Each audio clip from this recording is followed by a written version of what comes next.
ಆಮ್ ಆದ್ಮಿ ಪಕ್ಷದ ಸಂಸದೆ ಜೊತೆಯಲ್ಲಿ ಕೇಜ್ರಿವಾಲ್ ಪಿಎ ಅನುಚಿತ ವರ್ತನೆ ತೋರಿಸತಕ್ಕಂಥ ಆರೋಪಕ್ಕೆ ಸಂಬಂಧಪಟ್ಟಂತೆ ಆಮ್ ಆದ್ಮಿ ಸಂಸದೆ ಪರವಾಗಿ ಬಿಜೆಪಿ ಕಾರ್ಯಕರ್ತರು ಬೀದಿಗಿಳಿದಿದ್ದಾರೆ.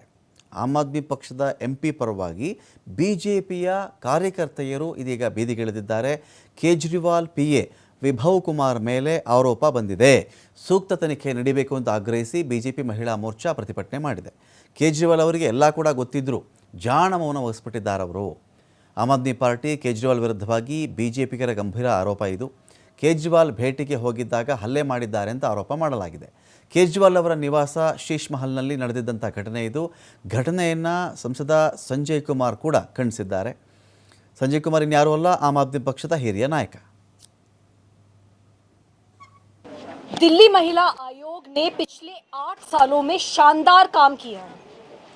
1,70,000 से ज्यादा केसेस की सुनवाई करी है।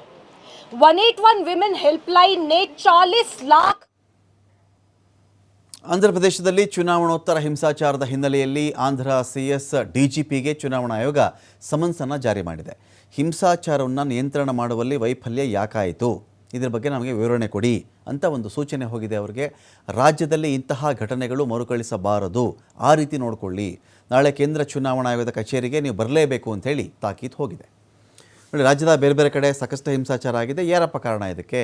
TDP YSRCP ನಡುವೆ ಸಾಕಷ್ಟು ಗಲಾಟೆ ಆಗಿರ್ತಕ್ಕಂಥ ಆರೋಪ ಕೇಳಿ ಬರ್ತಾ ಇದೆ. ಪ್ರತ್ಯಾರೋಪ ಕೂಡ ಬಂದಿದೆ.